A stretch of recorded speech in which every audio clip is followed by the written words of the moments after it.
and how general public need to be educated about the dangers of domestic violence. You're welcome, ma'am.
Thank you for that wonderful welcome.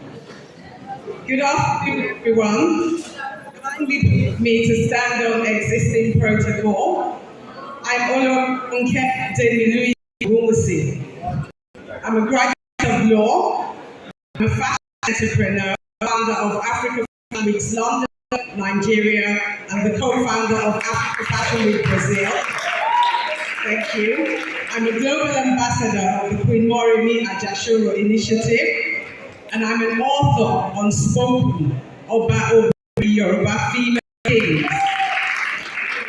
I am thrilled to be speaking at this event, and I would like to commend the organizers for putting an event like this together, because I think it's highly necessary for us to start speaking about domestic violence. And I would like to commend speakers for amazing topics that you have spoken about. Thank you so much.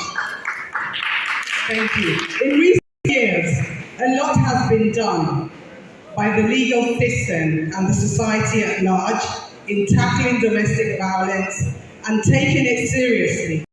And efforts like these have been very beneficial to victims of domestic violence.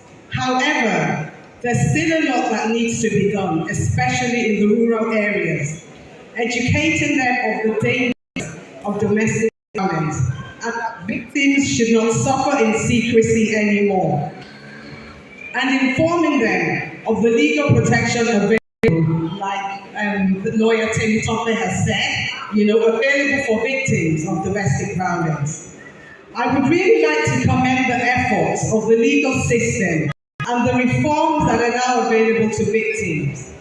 Police no longer treat domestic violence as a family matter, unlike before, where the victim is usually told to forgive the offender and the woman is told to be kept in line.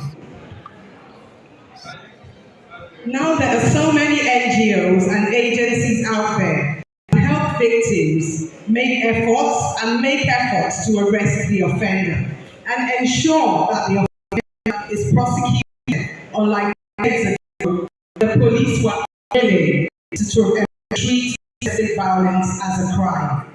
However, despite all these reforms and legal structures being put in place, and that there's the fact that there's now help available to the victims, there's still the stigma associated with women who are victims and the pressure from society. And that is one of the major reasons why so many women still suffer in silence.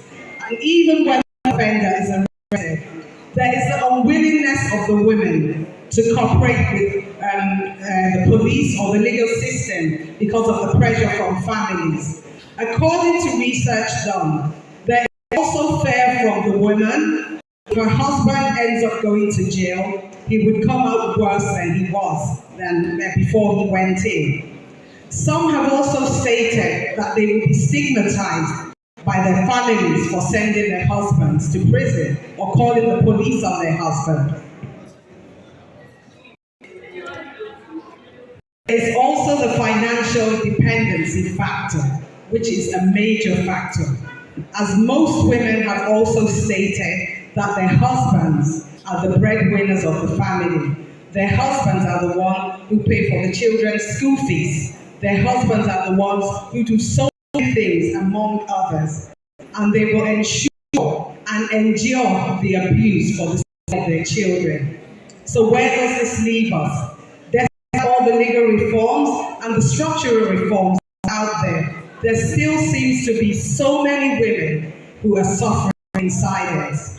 In conclusion, we need to continue to create awareness about the help available and about the legal reforms, like my learned friend has said, being put in place. We need to take them to the rural areas, and the various NGOs and agencies that are out there, who are ready to help. We need to keep on mentioning, keep on talking about it, keep on highlighting about the dangers of domestic violence and also of the help out there.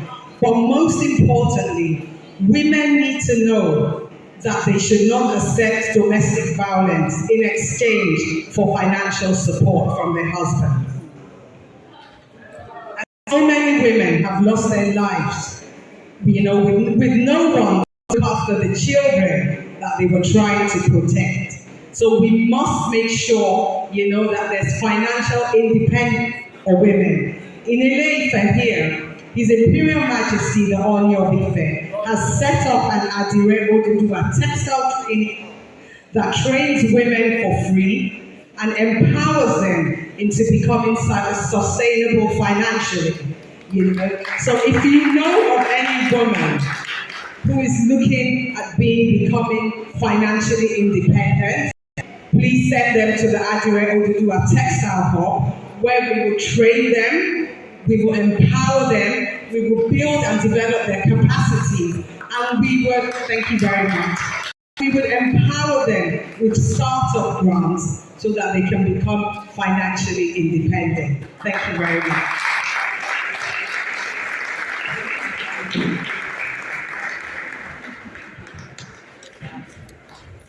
Thank you very much. Ladies and gentlemen, once again, put your together.